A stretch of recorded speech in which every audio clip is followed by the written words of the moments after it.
Okay, I gathered all of my supplies so that when my husband is putting the kids down tonight, I can detail this van. This is our family vehicle, and it, of course, is gross with 4 kids. So I have the little green machine. My brother used to be a professional carpet cleaner, and he said, don't be afraid to use lots of water. That most everything in the vehicle is waterproof if you stay away from the dash. And so he said, douse it with water, you'll get all that sticky stuff up. Anyway, the reason I'm doing this is because when my husband and I were engaged, I had gotten him some winter gloves. I noticed that when he was coming and going that he didn't have any gloves. And so I thought that would be like a really nice future wife thing to do. Like, look, I'm gonna take really good care of you. So I got him some nice gloves that you could still use your touch screen on your phone. And he looked at them and he was like, cool, thanks. Next time, I would rather you just take my car through the car wash. Because I am the gifts love language and he is acts of service. And it can be very, very difficult for me to get my brain around that and remember not to give things, but to do things. And so in the month of May, I'm challenging myself to serve someone or do something loving or kind for someone every single day. There is a printable. You can join us. You can win prizes.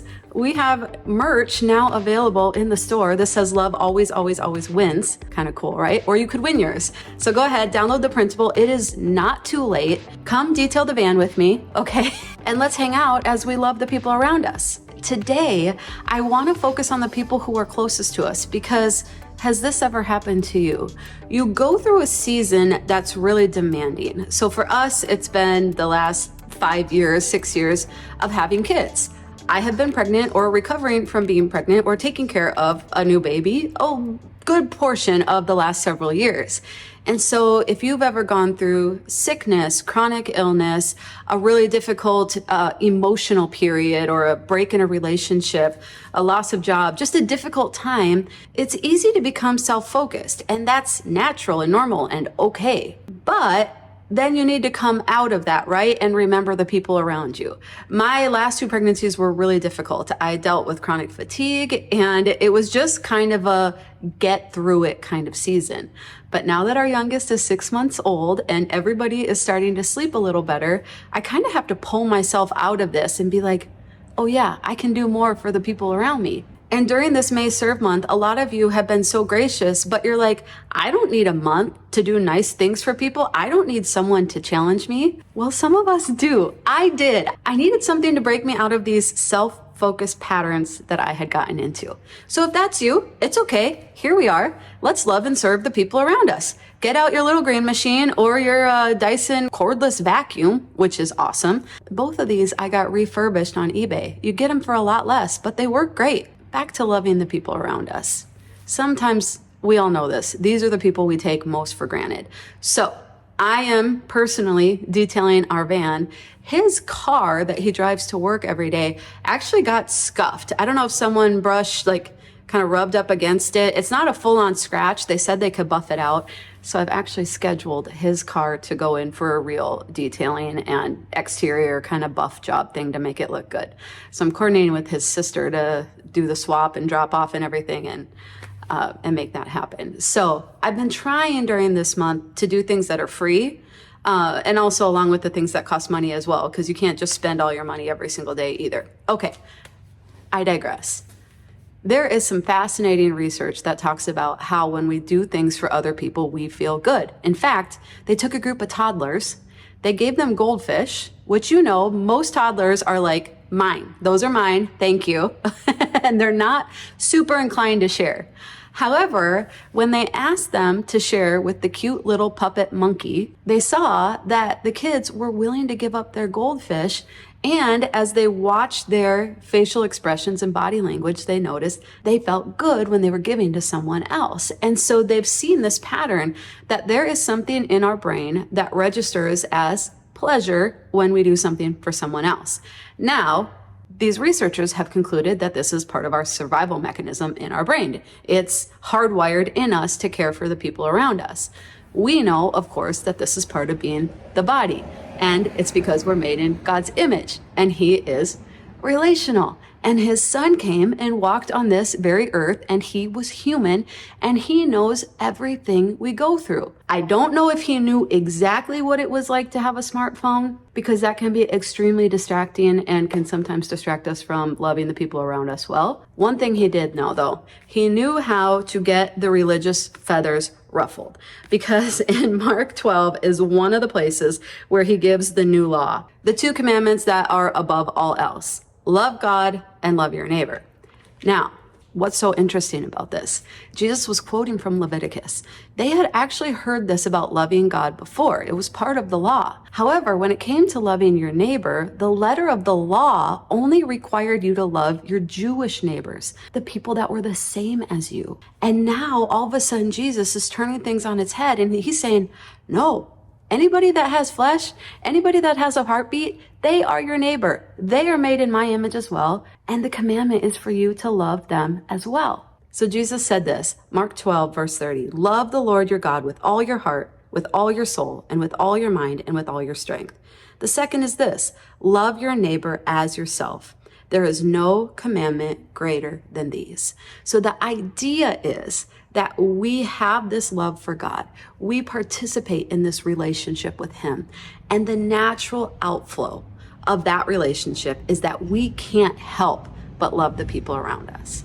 Now, I don't know about you, but some days it feels like I can help but love the people around me. I am busy and I am tired and I have my hands full. And I think that's been one of the fun outcomes or things that I've learned during this month of serving as well. Did I mention that it's not too late to join us? I hope you'll think about joining us, because one of the big things I've learned is, even though we have 4 kids now, even though I still don't sleep great, I sleep better, but I still don't sleep great, I actually do have more capacity than I was giving myself credit for. And the more I connect myself to others through service, the greater I feel. I'm actually already getting excited about just how it's going to feel the next time we get in the van to go to church this weekend, and how it's going to feel to be like, you like that? Does this look nice? Are you happy? Like, you're welcome. Yeah, I was glad to do it for you. I knew it would make you happy. It's a good feeling, but it also strengthens our relationships. And I know some people think that love languages are a little overblown, but I just know when people speak my love languages, I feel like they know me personally, and that they are loving me in a way that is most important to me. So it's not that everything doesn't count. It's not that if our heart is right and if we are going out of our way to love someone, that isn't a good thing. But I have just seen personally how love languages can be a super powerful thing. So as we walk through this May Serve Month, I just think it's important to do things to love the people outside, since everybody is our neighbor, the random acts of kindness, the things for our neighbors on our street, but also in our home and for our family as well. So one of the last things that we are going to do to serve this month is actually a block party for our neighbors. We did it a couple years ago, and it was such a fun way to get to know everybody. So some of my other neighbors are pitching in, and my friend Ange is actually a food blogger, and she is going to give us some awesome recipes for hosting the whole neighborhood. And Ange, I know the display, because you're a real foodie, so the food is the most important part to you. I found this cute idea on Pinterest for the display. It's really kind of Southwestern, so they just use black and white dishes, some succulents. So I'm just gonna gather up my succulents. They're fake. My fake succulents from around the house and put those, and then peppers, which we always have. We always get the big thing of peppers at Costco because the kids love to snack on them. And so I thought this created kind of a fun, cute, Southwestern nacho aesthetic. I always think, well, like with a nacho bar or a taco bar, it's always kind of nice to have all of the ingredients lined down the center of the table. And then you can, put the succulents maybe in between some of the things. And then that way people can serve themselves on both sides. Well, and I did see on Pinterest too, where they would put a roll of like butcher paper down. You could put a roll of butcher paper, put them all out, and then you can even just write on there what each thing is. Oh, yeah. And then if people are spilling and stuff, it's just kind of part of it. Okay.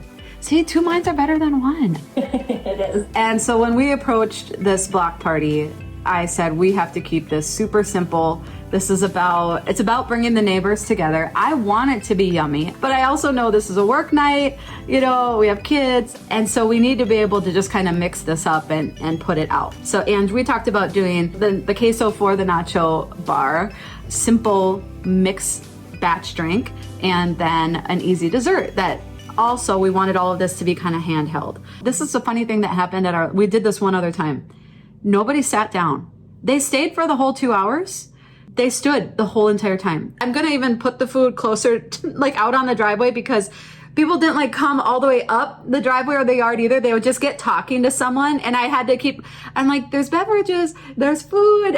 And so I'm like, you know what? We're going to put the food out in the driveway. We're going to meet people where they're at. So I wanted things that were handheld and easy. So talk to me about queso. Did you have fun with that? I wanted to make sure, obviously, since you're having a block party, I knew that you were going to be potentially feeding a lot of people.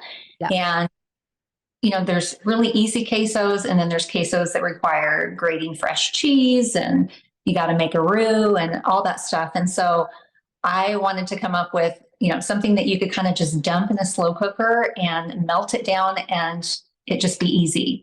Right, because I don't grate cheese, and I don't know what a roux is. So you are reading my mind. Yeah, pretty much you just dump everything in the slow cooker, and it's not spicy. So I'm sure there's going to be a lot of kiddos, and you want to make sure that nobody gets their lips burnt off.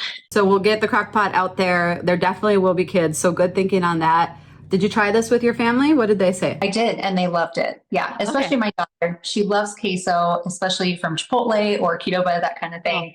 And it was perfect. It's very creamy. Queso is one of those foods that you almost just can't get enough, right? You just always want more. I don't know what it is. Okay. So then we talked about a simple make ahead drink, punch, something like that. That's going to go in one of those clear dispensers.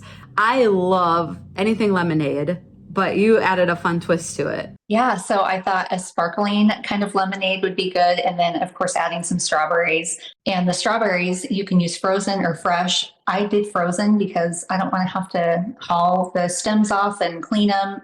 So thawing out some strawberries, blending them until they're smooth. You don't even have to strain it, and then adding the rest of the ingredients in the pitcher. And it's so delicious. You really taste the strawberry flavor. My mouth is watering just talking about it. Anytime you can use a frozen fruit or vegetable, I feel like it's a win. We just took off 15 minutes at least of our prep time. But really, like you said, especially in a beverage, nobody's going to know the difference. And then lastly, there will be adults and kids, but also I was hoping for a dessert that would be handheld. We're trying to avoid forks and spoons. What is better than something with s'mores? And so Rice Krispie treats are something that's super easy to make at home.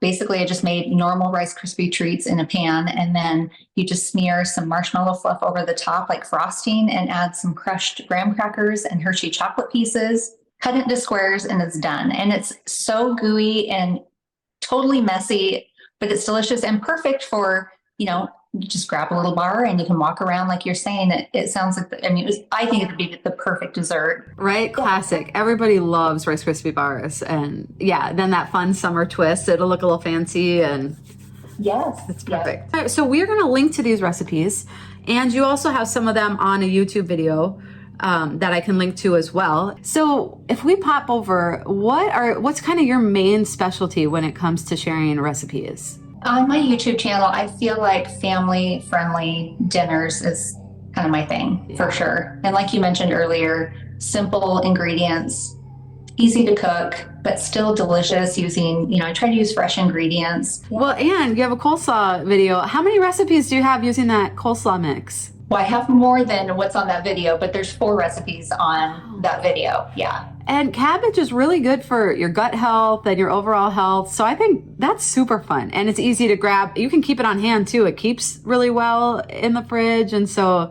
I'll link to that one too. I think that's actually really fun. Thank you so much. This is so fun. Yes, it was so much fun. Thank you for having me. Okay, I got to get my grocery list together, my grocery order, and get all this in motion. But I'm really excited. I would love to know, have you taken any time to serve anyone this month? Did you download the calendar? How is it going? Please feel encouraged to share in the comments. You can also, on that calendar, it has my email address. You can email me any fun stories. As we get toward the end of the month here, we're going to start compiling them all together. We're going to have a celebration, give away prizes, and have a lot of fun. So it's not too late. You don't have to have a calendar to go do something to help or serve someone else. I promise you, it is so rich and it is so rewarding and it is bringing so much joy into my life. And so I would love to have you along for the ride. So Father, I just thank you so much for this time. Lord, I thank you for the ways you're drawing us together as a body. Lord, that you're awakening our hearts to love and to service and to compassion and to care. And so, Father, I pray that for each one of us in our unique station in life, will you show us what's ours? Who are the people that are ours? What is the cause that is ours? What load can we help carry for someone else? Lord, I know some of us need love and care right now. And so I pray that it would come back to us. And Lord, that through this process, we would see your goodness and your love, but we also would see the goodness in the people around us. So Lord, guide us, give us grace, make every provision for us. And I pray that you would bless each one of us now. In Jesus' name, amen.